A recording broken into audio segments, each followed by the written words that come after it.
जय Hind friends. Wisdom well world में आपका स्वागत है। पिछले वीडियो में हमने कल जैन धर्म के बारे में पढ़ा था और आज हम बौद्ध धर्म को देखने वाले हैं। अगर इससे पहले की वीडियोस आपने नहीं देखी हैं तो जाकर चैनल पर प्लेलिस्ट में जाकर आप सभी वीडियो देख सकते हैं, जो कि आपके एग्ज़ाम के लिए बहुत ही इम्पोर्टेंट होंगे। तो चलिए हम शुरू करते हैं। बौद्ध धर्म के संस्थापक एवं प्रवर्तक गौतम बुद्ध बौद्ध धर्म के संस्थापक एवं प्रवर्तक थे। गौतम बुद्ध के जीवन परिचय की बात करते हैं तो उनको कई उपाधियां मिली, जैसे शाक्य सिंह कहा गया, उन्हें शाक्य मुनि कहा गया, एशिया का ज्योतिपुंज कहा गया, महावैद्य कहा गया, तथागत कहा गया, सर्वार्थ सिद्ध कहा गया। ये सब गौतम बुद्ध की उपाधियां थी। कौन कौन सी?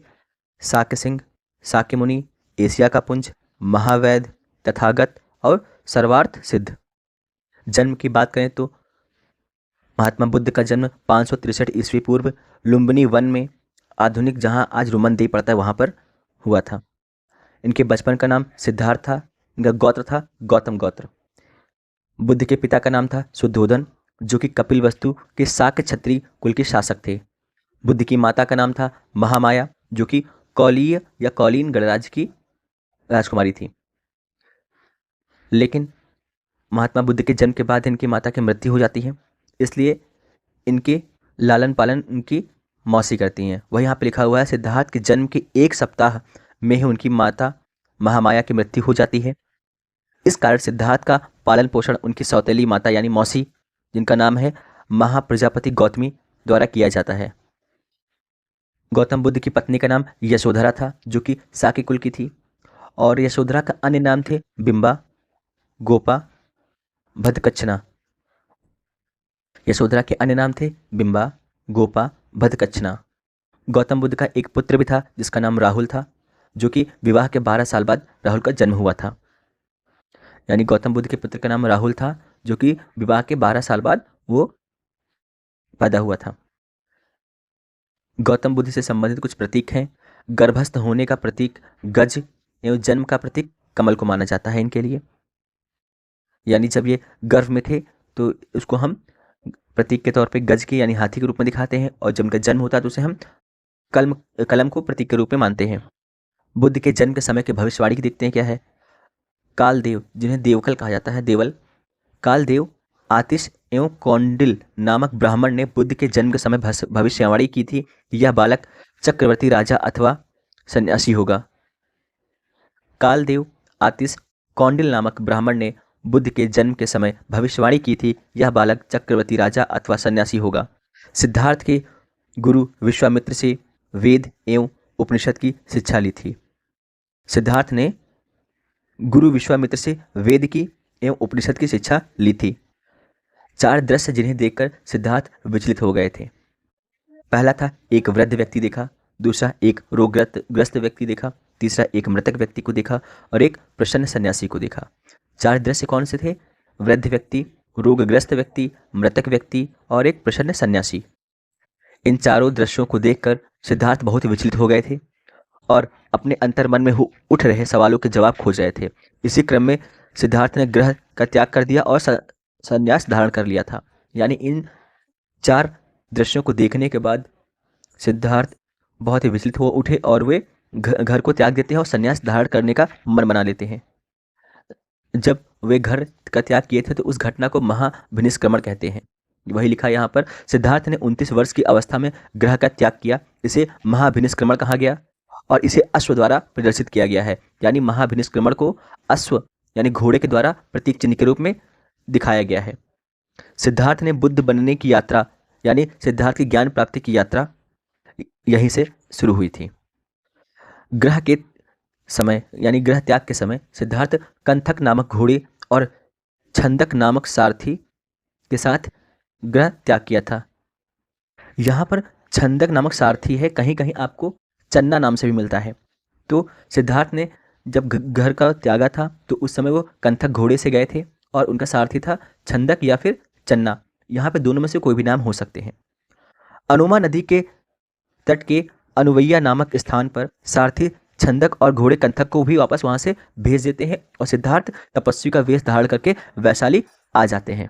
यानी कि अनुमा नदी के किनारे अनवैया नामक स्थान पर सारथी छंदक को या चन्ना को तथा घोड़े को भी वापस भेज देते हैं और वहीं से वे तपस्वी का वेश धारण करने के बाद वैशाली आ जाते हैं। वैशाली में सांख्य दर्शन के आचार्य अलार कलाम के शिष्य बने और उपदेश ग्रहण किया। वैशाली में सांख्य दर्शन के आचार्य अलार कलाम से शिष्य बने और उनसे उपदेश ग्रहण किए।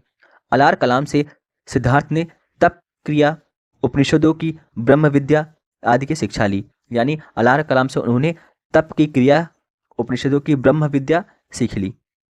सिद्धार्थ वैशाली से राजगृह आए। यहाँ उद्रक रामपुत्र के आश्रम पहुँचे।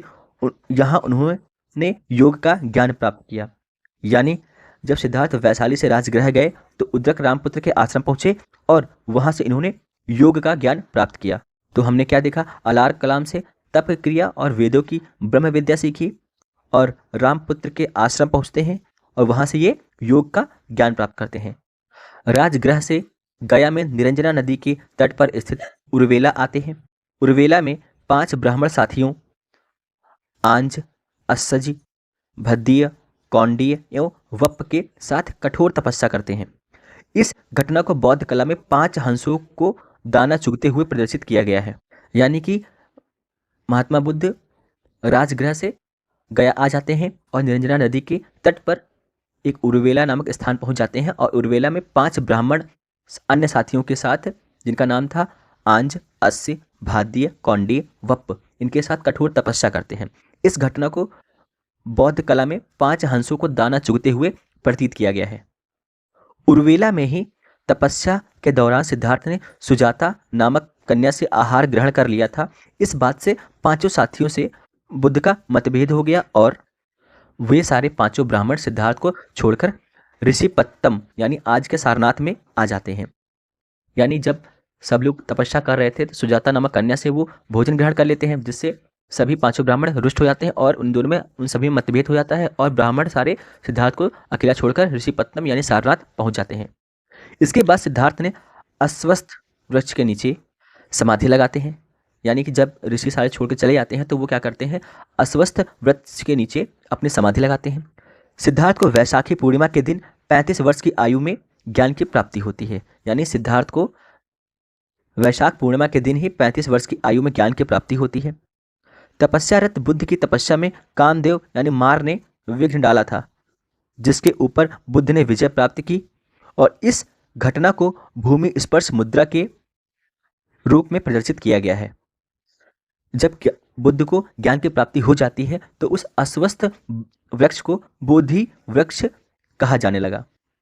ज्ञान प्राप्ति के बाद अस्वस्थ वृक्ष को बोधि वृक्ष कहा जाने लगा और सिद्धार्थ को बुद्ध कहा जाने लगा। यानी उसके ज्ञान प्राप्ति के बाद ही सिद्धार्थ को बुद्ध कहा जाने लगा और वे उर्वेला बोध गया कहलाया। जहाँ पर वो तपस्या कर रहे थे उसे उर्वेला को बौद्ध गया कहा गया।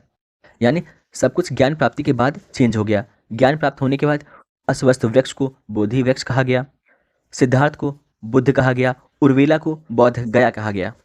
ज्ञान प्राप्ति के बाद बुद्ध ने बोध गया में ही 2 बंजारों तपस्सु और भल्लिक को अपना सेवक बना लेते हैं। यानी ज्ञान प्राप्ति के बाद बुद्ध ने बोध गया में ही 2 बंजारे थे जिनका नाम था तपस्सु और भल्लिक को अपना सेवक बना लेते हैं। अब देखते हैं धर्म चक्र प्रवर्तन क्या है। गौतम बुद्ध को ज्ञान प्राप्ति के बाद प्रथम उपदेश एवं दीक्षा देने की घटना को ही धर्म चक्र प्रवर्तन कहा जाता है। यानी गौतम बुद्ध को जब ज्ञान की प्राप्ति हो जाती है तो सबसे पहला वो उपदेश देते हैं और इस उपदेश की देने की घटना को ही हम धर्म चक्र प्रवर्तन कहते हैं। बुद्ध ने ऋषिपत्तनम के मृगदाव यानी सारनाथ में 5 ब्राह्मणों को पहला धर्म उपदेश देकर धर्म चक्र प्रवर्तन किया था। ये वही 5 ब्राह्मण हैं जो बुद्ध को छोड़कर चले गए थे। इसको बौद्ध कला में मृग सहित चक्र द्वारा दर्शाया गया है। यानी कि जब बुद्ध ने अपना प्रथम उपदेश सारनाथ में दिया था जिन ब्राह्मणों को, तो इस घटना को बौद्ध कला में मृग और चक्र द्वारा प्रदर्शित किया गया है। प्रथम उपदेश में ही बुद्ध ने 4 आर्य सत्यों को बताया था। इंपॉर्टेंट पॉइंट है, बुद्ध ने 4 आर्य सत्यों को प्रथम उपदेश में ही बताया था। बुद्ध की धर्म चक्र परिवर्तन यात्रा देखते हैं। तो पहला है सारनाथ। बुद्ध ने अपना प्रथम उपदेश सारनाथ में दिया था। यही घटना धर्म चक्र परिवर्तन कहलाई। सारनाथ में बुद्ध ने अपना प्रथम उपदेश दिया था और यही घटना धर्म चक्र प्रवर्तन कहलाती है। दूसरा है वाराणसी। यश नामक श्रेष्ठी पुत्र ने अपने परिवार सहित 50 लोगों के साथ प्रवज्ञा ग्रहण की थी। यश की माता एवं पत्नी बुद्ध की प्रथम उपासिकाएं बनी थी। यानी वाराणसी में यश नामक श्रेष्ठी पुत्र ने अपने परिवार सहित 50 लोगों के साथ प्रवज्ञा ग्रहण की थी, यानी कि गौतम बुद्ध का दास बने थे और यश की माता एवं उनकी पत्नी बुद्ध की उपासिकाएं बन जाती हैं। बात करते हैं सारनाथ की। तो ज्ञान प्राप्ति के बाद बुद्ध का प्रथम वर्षा काल सारनाथ में ही व्यतीत हुआ। क्वेश्चन बनेगा कि ज्ञान प्राप्ति के बाद बुद्ध का प्रथम वर्षा काल कहाँ था, तो वो सारनाथ में था। अब बात करते हैं उर्वेला की। 30 धनी युवकों को उनके नेता भद्र सहित दीक्षा दी। 3 जटिल कश्यपों एवं उनके हजारों अनुयायियों को भी दीक्षा दी थी। उर्वेला में बुद्ध ने 30 धनी युवकों को उनके नेता यानी भद्र सहित दीक्षा दी और 3 जटिल कश्यपों और उनके हजारों अनुयायियों को भी दीक्षा दी थी उर्वेला में ही। महात्मा बुद्ध का राजगृह से संबंध। यहाँ सारिपुत्र और मौदगलयान को दीक्षित किया था। बिंबिसार ने बौद्ध धर्म को भी स्वीकार किया था। यानी राजगृह में सारिपुत्र मौदगलयान को दीक्षा दिया और यही बिंबिसार ने बौद्ध धर्म को भी स्वीकार किया था। बिंबिसार का पुत्र अभय भी शिष्य बन गया था। यानी बिंबिसार का पुत्र अभय वह भी गौतम बुद्ध का शिष्य बन गया था। बिंबिसार न बुद्ध को वेड़ुवन विहार दान में दिया था। यानी बिंबिसार का पुत्र अभय बुद्ध का शिष्य बन जाता है। बिंबिसार ने बुद्ध को वेड़ुवन विहार भी दान में दिया था। बात करते हैं लुम्बिनी की। तो यहाँ गौतम बुद्ध ने अपने ही परिवार के लोगों को उपदेश दिया था और इनका चचेरा भाई देवदत्त इनका शिष्य बन गया था। यानी लुम्बिनी में इन्होंने अपने परिवार के लोगों को उपदेश दिया और यहीं से उनका चचेरा भाई देवदत्त उनका शिष्य बन जाता है। बात करते हैं राजगृह की। तो यहाँ व्यापारी सुदात्त को अपना शिष्य बनाया था गौतम बुद्ध ने। अभी हमने देखा था कि राजगृह में सारिपुत्र और मोगलयान ने भी यहाँ पर दीक्षा ली थी और बिंबिसार भी बौद्ध धर्म को धारण करता है और उसका पुत्र भी उनका शिष्य बन जाता है। और साथ साथ ही बिंबिसार ने गौतम बुद्ध को वेड़वन विहार भी दान में देते हैं और राजगृह में ही एक व्यापारी था सुदात्त भी इनका शिष्य बन जाता है। नेक्स्ट बात करते हैं कपिलवस्तु की। कपिलवस्तु में भी कपिलवस्तु राज परिवार के सभी स्त्री पुरुषों ने बुद्ध से दीक्षा ग्रहण की थी। अब बात करते हैं अनुपी की। यहाँ राजा भद्रिक के नेतृत्व में आए आनंद, उपाली, अनिरुद्ध, देवदत्त को अपना शिष्य बनाया था। यानी महात्मा बुद्ध ने अनुपी में यहाँ के राजा भद्रिक के नेतृत्व में जितने लोग आए थे, जिनमें आनंद थे, उपाली थे, अनिरुद्ध थे, देवदत्त थे, इन सभी को अपना शिष्य बना लेते हैं। बात करते हैं वैशाली की। तो यहाँ लिच्छवी राजवंश ने बुद्ध को कुटाग्रशाला विहार, वैशाली की नगरवधु आम्रपाली ने आम्रवाटिका विहार दान में दिया था। यानी वैशाली में ही लिच्छवी के राजवंश के लोगों ने बुद्ध को कुटाग्रशाल विहार, वैशाली की नगरवधु आम्रपाली ने आम्रवाटिका बुद्ध को दान में दिया था। अब बात करते हैं चुनार की। तो यहाँ के शासक बोधि कुमार को इन्होंने अपना शिष्य बनाया था। यानी कि चुनार में गौतम बुद्ध ने यहाँ के बोधि कुमार को अपना शिष्य बना लेते हैं, जो कि एक शासक था वहाँ का। अब बात करते हैं कौशाम्बी की। तो कौशाम्बी के शासक वत्सराज उदयन बौद्ध भिक्षु पिंडोला भारद्वाज के प्रभाव से बौद्ध बन जाता है। यानी कि कौशाम्बी के जो शासक वत्सराज उदयन थे, एक बौद्ध भिक्षुक पिंडोला भारद्वाज के प्रभाव से बुद्ध बन जाता है, यानी बौद्ध धर्म का अनुयायी बन जाता है। अब बात करते हैं मथुरा के। तो बुद्ध ने मथुरा के शासक अवंती पुत्र को अपना प्रमुख शिष्य बनाया था। मथुरा के बौद्ध शासक अवंती पुत्र को बुद्ध ने अपना प्रथम शिष्य बनाया था। मथुरा के बाद उन्होंने अपने चंपा, कंजगल, श्रावस्ती, राजगृह, वैशाली, कपिलवस्तु, पावापुरी, कुशीनगर इन जगहों में भी अपना उपदेश दिया और अपना लोगों को बौद्ध धर्म से प्रभावित किया। बौद्ध धर्म का प्रचार केंद्र तो मगध था, किंतु सर्वाधिक प्रचार श्रावस्ती में हुआ था। बौद्ध ने सर्वप्रथम सर्वाधिक उपदेश श्रावस्ती में दिए हैं। यानी कि बौद्ध धर्म का जो प्रचार केंद्र तो मगध था, लेकिन सर्वाधिक प्रचार श्रावस्ती में हुआ और यहीं पर उन्होंने सबसे ज़्यादा उपदेश दिए थे। बुद्ध ने अपने उपदेश पाली भाषा में दिए थे। बुद्ध ने अपने उपदेश पाली भाषा में दिए थे। बुद्ध ने 45 वर्ष बौद्ध धर्म का प्रचार किया। बुद्ध ने 45 वर्ष तक बौद्ध धर्म का प्रचार किया एवं उन्होंने उपदेश दिए। अब बुद्ध के वर्षावास की बात करते हैं। बुद्ध ने एक नियम बनाया था कि वह वर्ष के 8 माह धर्म का प्रचार करेंगे, बाकी 4 महीनों में एक स्थिर जगह रहकर ध्यान करके वर्षावास व्यतीत करेंगे। यानी बुद्ध ने एक नियम बनाया था कि साल के 12 महीने के 8 महीने वह धर्म का प्रचार करेंगे और 4 महीने एक जगह रहकर ध्यान करके वर्षावास अपना व्यतीत करेंगे। वर्षावास यहाँ मतलब है जो बारिश का समय होता है उस टाइम की बात कर रहे हैं। बुद्ध का सर्वप्रथम वर्षावास सारनाथ के मूलगंध कुटी विहार में हुआ था। बुद्ध का प्रथम वर्षावास सारनाथ के मूलगंध कुटी विहार में हुआ था। बुद्ध का अंतिम वर्षावास वैशाली के वैल्यू ग्राम विहार में हुआ था। बुद्ध का अंतिम वर्षावास वैशाली के वैल्यू ग्राम विहार में हुआ था। यानी बुद्ध का प्रथम वर्षावास सारनाथ के मूलगंध कुटी में, अंतिम वैशाली के वैल्यू ग्राम में हुआ था। बुद्ध के सर्वाधिक वर्षावास श्रावस्ती में हुए हैं। बुद्ध के सर्वाधिक वर्षावास श्रावस्ती में हुए हैं क्योंकि उन्होंने सबसे ज़्यादा उपदेश भी श्रावस्ती में ही दिया था, तो इसलिए यहाँ रुके भी काफ़ी दिनों तक। अब बात करते हैं महापरिनिर्वाण की। जीवन के अंतिम समय में बुद्ध पावापुरी पहुंचे। जीवन के अंतिम समय में वे पावापुरी पहुंच जाते हैं। यहाँ चंद नामक लोहार के घर रात के भोजन में सूकर मध्यम खाया, जिससे बुद्ध को अतिसार हो गया था। पावापुरी में बुद्ध नगर, पावापुरी से बुद्ध काशीनगर या कुशीनगर आ गए। यहाँ कुशीनारा के मल्लों के साल वन में अंतिम विश्राम किया और सुभद्र को अपना अंतिम उपदेश दिया। यानी कि पावापुरी से बुद्ध कुशीनगर आ जाते हैं और कुशीनगर में ही मल्लों के साल वन में अंतिम विश्राम करते हैं और वहीं पर सुभद्र या सुभद्र नाम को व्यक्ति को अपना अंतिम उपदेश देते हैं, जो कि उनका शिष्य बन जाता है। 483 ईस्वी पूर्व में 80 वर्ष की अवस्था में वैशाख पूर्णिमा के दिन ही बुद्ध को महापरिनिर्वाण की प्राप्ति हो जाती है। यानी कि 483 ईस्वी में 80 वर्ष की अवस्था में वैशाख पूर्णिमा के दिन ही गौतम बुद्ध की मृत्यु हो जाती है और जिस घटना को महापरिनिर्वाण कहा जाता है। यहाँ पर एक बात ध्यान देने वाली है कि जब महात्मा गौतम बुद्ध का जन्म हुआ था तो वो दिन भी वैशाख पूर्णिमा का था। जब उनको ज्ञान की प्राप्ति हुई थी उसे भी वैशाख पूर्णिमा का दिन था और जिस दिन उनकी मृत्यु होती उस दिन भी वैशाख पूर्णिमा थी। तो मतलब कितना अच्छा कोइंसिडेंस था, जिस वजह से गौतम बुद्ध के जन्म को हम लोग वैशाख पूर्णिमा के दिन के रूप में मनाते हैं।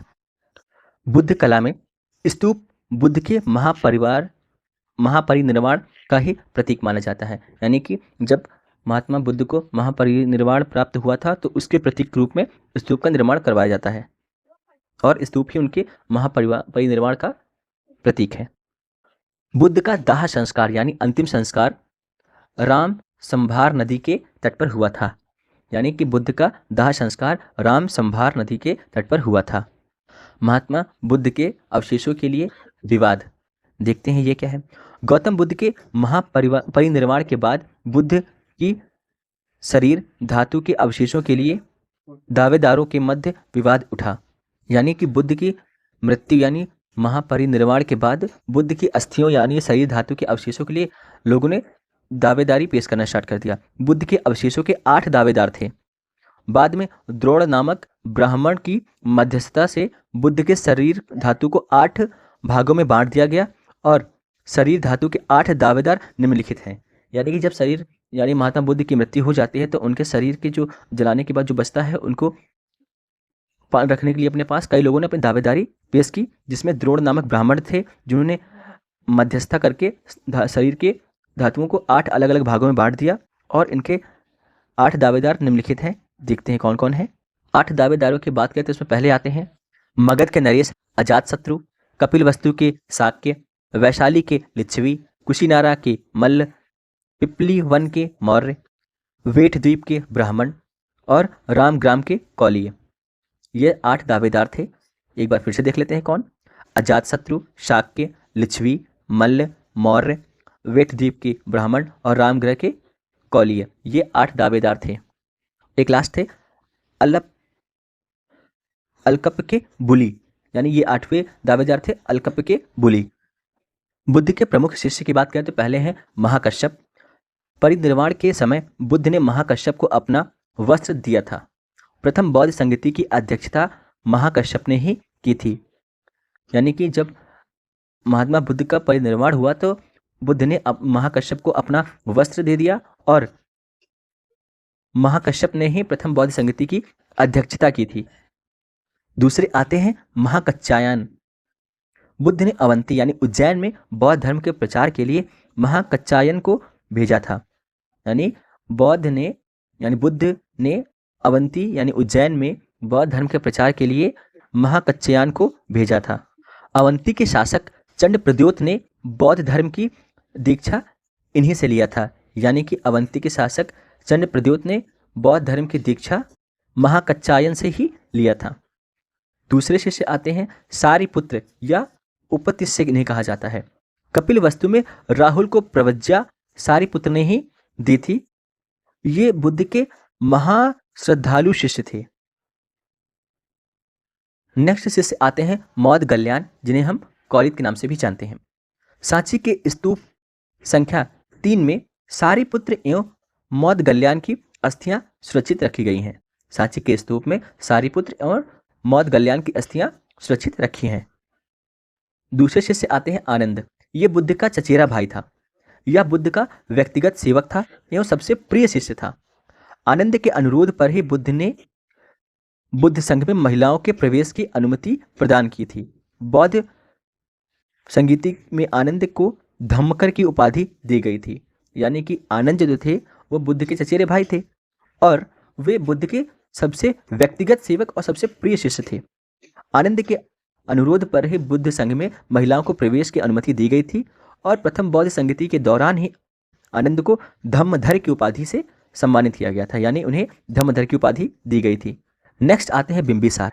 ये मगध का शासक तथा बुद्ध का मित्र और संरक्षक था। बिंबिसार और इसकी पत्नी क्षेमा बुद्ध के शिष्य और शिष्या थे, यानी कि बिंबिसार बुद्ध का मित्र भी था, उनका संरक्षक भी था। बिंबिसार और उसकी पत्नी क्षेमा दोनों बुद्ध के शिष्य थे। नेक्स्ट आते हैं सुभद्र या सुभद्र। ये वही सुभद्र हैं जिनको महात्मा बुद्ध ने अपना अंतिम उपदेश दिया था। नेक्स्ट आते हैं देवदत्त।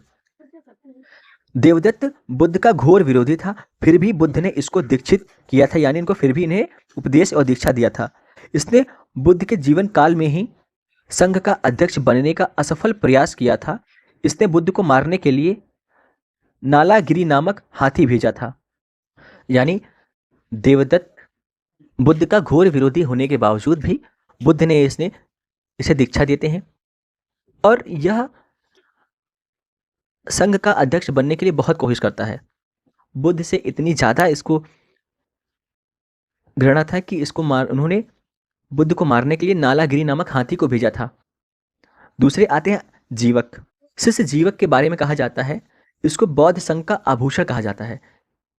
यह एक प्रसिद्ध आयुर्वेदाचार्य था, यानी जीवक बहुत ही प्रसिद्ध आयुर्वेद के आचार्य थे। इसका आयुर्वेद का ज्ञान इतना अत्यंत उच्च कोटि का था, इसलिए बिंबिसार ने इसको अवंती के शासक चंड प्रद्योत के इलाज के लिए अवंती यानी उज्जैन भेजा था। जीवक को बौद्ध संघ का आभूषण कहा जाता है। यह एक आयुर्वेदाचार्य यानी डॉक्टर कह सकते हैं या वैद्य क्या था। इसका आयुर्वेद का ज्ञान इतना ज्यादा उच्च कोटि का था, इसलिए बिंबिसार ने इसको अवंती के शासक चंड प्रद्योत के घर उनके इलाज के लिए अवंती भेज देता है, यानी अवंती को उज्जैन कहते हैं आज के समय में। नेक्स्ट आते हैं शुद्धोदन। ये एकमात्र ऐसे बौद्ध उपासक थे जो संघ की सदस्यता के लिए बिना अर्हता की स्थिति को प्राप्त हुए थे, यानी शुद्धोदन एक ऐसे बुद्ध के उपासक थे जिन्होंने संघ की सदस्यता लिए बिना ही अर्हता यानी योग्यता की स्थिति प्राप्त कर लिए थे। बात करते हैं प्रसेनजीत की। ये कौशल के राजा थे। बुद्ध की पहली लाल चंदन की काष्ठ प्रतिमा का निर्माण इन्होंने करवाया था, यानी प्रसेनजीत कौशल के राजा थे। इन्होंने लाल चंदन की लकड़ी से बुद्ध की मूर्ति का निर्माण करवाया था। नेक्स्ट आते हैं अजातशत्रु। यह बिंबिसार के पुत्र और मगध के शासक थे। अजातशत्रु प्रारंभ में जैन धर्म का अनुयायी था, किंतु अंत समय में इसने बौद्ध धर्म को स्वीकार कर लिया था। अजातशत्रु बिंबिसार के पुत्र थे और मगध के शासक थे। शुरुआत में ये जैन धर्म का अनुयायी था, लेकिन अंत समय में इसने बौद्ध धर्म को भी स्वीकार कर लिया था। दूसरे शिष्य आते हैं अनिरुद्ध। यह एक धनी व्यापारी का पुत्र था। बौद्ध बनने के बाद इसने सब कुछ त्याग दिया था। फिर आते हैं उपाली। ये एक नाई का पुत्र था। नेक्स्ट शिष्य आते हैं सुनीति। यह जाति से भंगी था, लेकिन यह बुद्ध का सबसे प्रिय शिष्य बन गया था। नेक्स्ट आता है अंगुलीमाल। ये वही डाकू जिसकी कहानी हम लोग पढ़ते हैं। अंगुलीमाल श्रावस्ती का डाकू था। बुद्ध ने इसका हृदय परिवर्तन कर दिया था। यह भी उनका एक प्रिय शिष्यों में एक था। दूसरे आते हैं छंदक। यह बुद्ध का सारथी था, जिसे चन्ना के नाम से भी जाना जाता है। महापरिवार परिनिर्वाण के पूर्व गौतम बुद्ध ने इस पर ब्रह्मदंड का विधान किया था। यानी कि छंदक या चन्ना पर गौतम बुद्ध ने ब्रह्मदंड का विधान किया था। अनाथ पिंडक। यह श्रावस्ती का सबसे प्रसिद्ध व्यापारी था। इसने चेत कुमार से जेतवन, जिसे हम जेठवन कहते हैं, खरीदकर बुद्ध को दान में दिया था। यह विहार श्रावस्ती में स्थित था। यानी जो चेत कुमार से जेठवन विहार था, यह श्रावस्ती में स्थित था। सांची, अमरावती, भरहुत स्तूप में इस दान का अंकन किया गया है। यानी कि जो अनाथ पिंडक ने चेत कुमार से जेतवन खरीद कर बुद्ध को दान में दिया था, इसका हमें साक्ष्य सांची, अमरावती, भरहुत स्तूप में देखने को मिलता है। बौद्ध धर्म की अनुयायी स्त्रियों की बात करते हैं तो इसमें पहली स्त्री है महाप्रजापति गौतमी, जो कि इनकी मौसी थी। बुद्ध की विमाता बुद्ध संघ में शामिल होने वाली पहली महिला थी। यानी कि बुद्ध संघ में सबसे पहले इनकी मौसी गौतमी प्रजापति ही बुद्ध संघ में सम्मिलित हुई थी। नेक्स्ट आती है आम्रपाली। वैशाली की नगरवधु थी, वैशाली की गणिका थी। आम्रपाली ने आम्रवाटिका विहार को संघ में दान में दिया था। बुद्ध ने इसे आर्या अम्बा कहा है। यानी कि आम्रपाली को बुद्ध ने आर्या अम्बा कहा था। यह भिक्षुणी संघ की अध्यक्षता भी बनी थी। नेक्स्ट आती है नंदा। यह महाप्रजापति गौतमी की पुत्री एवं बुद्ध की बहन थी। नेक्स्ट आती है यशोधरा, जो कि बुद्ध की पत्नी थी। दूसरी थी विशाखा। यह अंग जनपद की श्रेष्ठी की पुत्री थी। फिर मल्लिका, जो कि प्रसेनजीत की पत्नी थी। खेमा या छेमा बिंबिसार की पत्नी थी। और सुप्रवासा, जो कि कौली गणराज की सुप्रसिद्ध उपासिका थी। बौद्ध धर्म की स्त्रियों में महाप्रजापति गौतमी, आम्रपाली, नंदा, यशोधरा, विशाखा, मल्लिका, छेमा, सुप्रवासा, ये प्रमुख स्त्रियां बुद्ध संघ में सम्मिलित थी। अब बात कर लेते हैं बौद्ध संघ की। बौद्ध संघ की स्थापना गौतम बुद्ध ने सारनाथ में बौद्ध संघ की स्थापना की थी। यानी बौद्ध संघ की स्थापना गौतम बुद्ध ने सारनाथ में किया था। गौतम बुद्ध ने आनंद के प्रबल आग्रह पर, यानी आनंद जो उनके शिष्य थे, उनके आग्रह पर वैशाली में भिक्षुणी संघ में शामिल होने वाली पहली महिला महाप्रजापति गौतमी थी। यानी कि बौद्ध संघ में महिलाओं की प्रवेश के लिए आनंद ने बहुत ही आग्रह किया था, जिस पर गौतम बुद्ध ने भिक्षुणी संघ बनाया था और जिसमें प्रवेश करने वाली पहली महिला उनकी मौसी प्रजापति गौतमी थी। बौद्ध संघ का संगठन गणतांत्रिक पर आधारित था। किसी प्रस्ताव पर मतभेद होने पर मतदान करवाया जाता था। मतदान गुप्त एवं प्रत्यक्ष दोनों तरीके से होता था। संघ की बैठक के लिए न्यूनतम गणपूर्ति 20 सदस्य होती थी। यानी अगर संघ की बैठक होगी तो कम से कम 20 सदस्य का होना अनिवार्य था। संघ में प्रवेश के कुछ नियम थे। संघ में प्रवेश पाने के लिए आयु कम से कम 15 वर्ष होना आवश्यक था। यानी कि संघ में अगर प्रवेश लेना है तो आपकी एज 15 वर्ष से अधिक या 15 वर्ष होनी ही चाहिए। तथा माता पिता की आज्ञा के बिना कोई भी संघ में शामिल नहीं हो सकता था। बौद्ध संघ में दासों, कर्जदारों, सैनिकों, विकलांगों एवं 5 व्याधियों से ग्रसित व्यक्तियों का प्रवेश वर्जित था। यानी कि दास हो, कर्जदार हो, सैनिक हो, विकलांग हो या जिनको 5 से 6 प्रकार की बीमारियां हो, उनका बुद्ध संघ में प्रवेश मना था। बुद्ध संघ की अध्यक्षता सभी जातियों के लिए आसान थी। यानी कि अगर आप बौद्ध संघ की सदस्यता ग्रहण करना चाहते हैं तो सदस्य बनने के लिए कोई भी जाति हो, उससे कोई मैटर नहीं था, आप उसके सदस्य बन सकते थे। चोर, डाकुओं एवं हत्यारों का भी प्रवेश वर्जित था। लेकिन अपवाद स्वरूप यहाँ पर हम अंगुलीमाल को देखते हैं कि उसको भी संघ में स्थान दिया गया था, जो कि बहुत प्रसिद्ध डाकू हुआ करता था। संघ में प्रवेश के समय त्रिरत्न में विश्वास करने की शपथ लेनी होती थी तथा 10 प्रतिज्ञाओं को दोहराना आवश्यक होता था।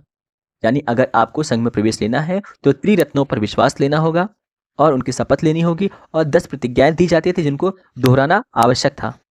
20 वर्ष की आयु पूर्ण होने के बाद ही आपको संघ की पूर्ण सदस्यता दी जाती थी। यानी आप पूरी तरह से उस संघ के सदस्य बन जाओगे अगर आपकी 20 वर्ष आयु पूरी हो जाती है। भिक्षु मांसाहार ग्रहण कर सकते थे, लेकिन यहाँ पर ये छूट थी। जो लोग मांस मछली खाते थे वो मांस का सेवन कर सकते थे, इसमें यह छूट थी। 12 वर्ष से कम विवाहिता और 20 वर्ष से कम कुमारी को संघ में प्रवेश नहीं दिया जा सकता था। संघ में प्रविष्ट होने को उपसंपदा कहा जाता था। यानी अगर संघ में प्रविष्ट होना है तो उसे हम एक नाम देते थे जिसका नाम था उपसंपदा। वही यहाँ लिखा है, संघ में प्रविष्ट होने की प्रक्रिया को उपसंपदा कहा जाता था। गृहस्थ जीवन का त्याग प्रवज्जा कहलाया जाता था। यानी अगर जो लोग गृहस्थ जीवन का त्याग करते थे उसे हम प्रवज्जा कहलाते थे।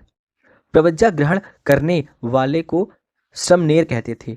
यानी संघ में प्रविष्ट होने को उपसंपदा कहा जाता था, गृहस्थ जीवन त्याग देने वाले को प्रवज्जा कहा जाता था, प्रवज्जा ग्रहण करने वाले को श्रमनेर कहा जाता था। सदस्य संघ के सदस्यों को 2 वर्गों में विभाजित किया गया था। पहला था भिक्षु भिक्षुड़ी संघ, ये सन्यासी जीवन व्यतीत करते थे। यानी कि पहला जो वर्ग था भिक्षु भिक्षुड़ी, ये सन्यासी जीवन व्यतीत करने वाले लोग थे। दूसरा था उपासक, ये उपासिकाएं होती थी, ये गृहस्थ जीवन में रहकर भी बौद्ध धर्म का अनुसरण करने वाले थे। यानी कि जो बौद्ध संघ था 2 हिस्सों में बटा हुआ था। पहला था भिक्षु भिक्षुड़ी संघ, दूसरा था उपासक। गौतम बुद्ध ने किसी को भी अपना उत्तराधिकारी नियुक्त नहीं किया था। उन्होंने घोषणा की थी कि धर्म और संघ के निर्धारित नियम ही मेरे लिए उत्तराधिकारी हैं। संघ के कुछ अधिकारी भी थे, जिसमें पहला था नवकम्मिक, यह निर्माण से संबंधी अधिकारी था। दूसरे थे भंडागारिक, यह खान पान से संबंधित अधिकारी था। तीसरे थे कप्पिकारक, यह क्रय करने वाला अधिकारी था। चौथा था चीवर, यह वस्त्रागार का अधिकारी था। 5वां था आर्मिक, यह आराम से संबंधित अधिकारी था। संघ से जुड़े हुए कुछ शब्द जान लेते हैं। विनयधर, इसका अर्थ था संघ का प्रमुख। नति, नेति या वृत्ति, यह बौद्ध संघ में लाया जाने वाला प्रस्ताव होता था। अनुशासन क्या था? संघ की सभा में प्रस्ताव का पाठ ही अनुशासन शब्द था। भूमिस्किम का अर्थ था बहुमत से पारित प्रस्ताव। अधिकरण का अर्थ था किसी प्रस्ताव पर मतभेद। आसन प्रज्ञापक, आसन का था सभा में बैठने की व्यवस्था करने वाले अधिकारी। उपसंपदा संघ की पूर्ण सदस्यता या संघ में प्रविष्टि को कहा जाता था, अभी हमने पीछे पढ़ा था। श्रमनेर या प्रवज्जा ग्रहण करने वाला व्यक्ति होता था। जो कि गृह त्याग कर देता था उसे प्रवज्जा कहते थे, और जो गृह त्याग करता था उसे श्रमनेर कहते थे। आज के लिए बस इतना ही रहेगा, और इसका जो सेकंड पार्ट है आपको नेक्स्ट वीडियो में मिलेगा। और अगर आपने इससे पहले की वीडियोस नहीं देखे तो उसको देख लीजिएगा और इसको नोट्स बनाते रहिएगा। तो चलिए हम मिलते हैं नेक्स्ट वीडियो में, तब तक के लिए गुड बाय।